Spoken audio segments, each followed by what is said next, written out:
One of the things about working on a stage is nerves. Honestly, the butterflies just get in the way. And sometimes it gets in the way of you eating.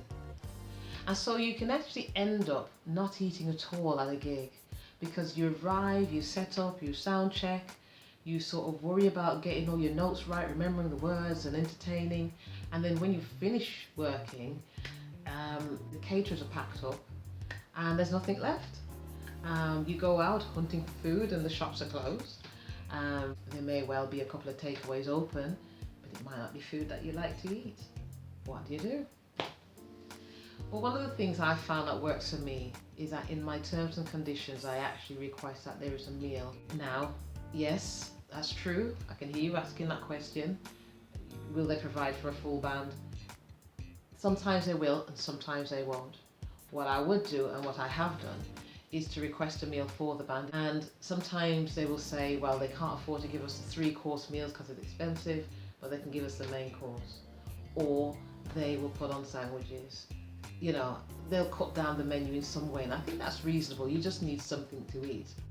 Now this works for like weddings and black tie events, birthday parties, funerals, wherever, well, any gig where they're gonna provide food, is to ask for it up front and not just turn up and expect them to feed you if you've not arranged it, because they've already done their numbers and the caterer's already decided the portions for everyone.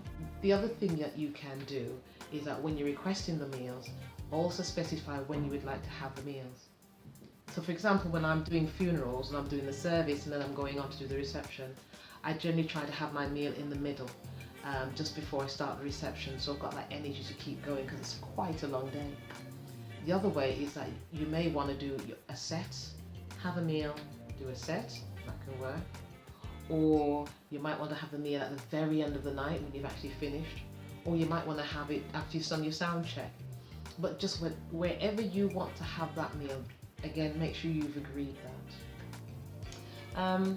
Sometimes it's good to bring a takeaway container because you might not want to eat all of the food. You might just want to take some of it home. And, you know, they might agree to that too. So it's always worth asking, isn't it? And the other thing I actually do is to bring some snacks with me. So I bring maybe fruit or a veg or nuts or something just to pop in my mouth, just to keep my energy levels up. You can just, you just bring what you know you need and what you prefer to. You can arrange to have a complimentary drink. If it's like a wedding reception, there's going to be canapes and drinks going away for free, so you can sort of put some of those aside, can't you? And it's kind of okay to have the drink whilst you're performing, but eating, no. The other thing about stage work, and it's not so much the stage work now, it's the going home, that, when you do a lot of late night gigs as a musician, you tend to eat, 10, 11, 12, 1 o'clock you're eating. If you're travelling a few miles, you're probably eating at 2 o'clock in the morning or 3 o'clock in the morning. And eventually it takes its toll. So I think the only thing I say is just eat more healthily, really, and try to eat a little bit earlier if you can, or just have something light and then go to bed and then next morning make up for it at breakfast time, because you gotta look after yourself, haven't you, really?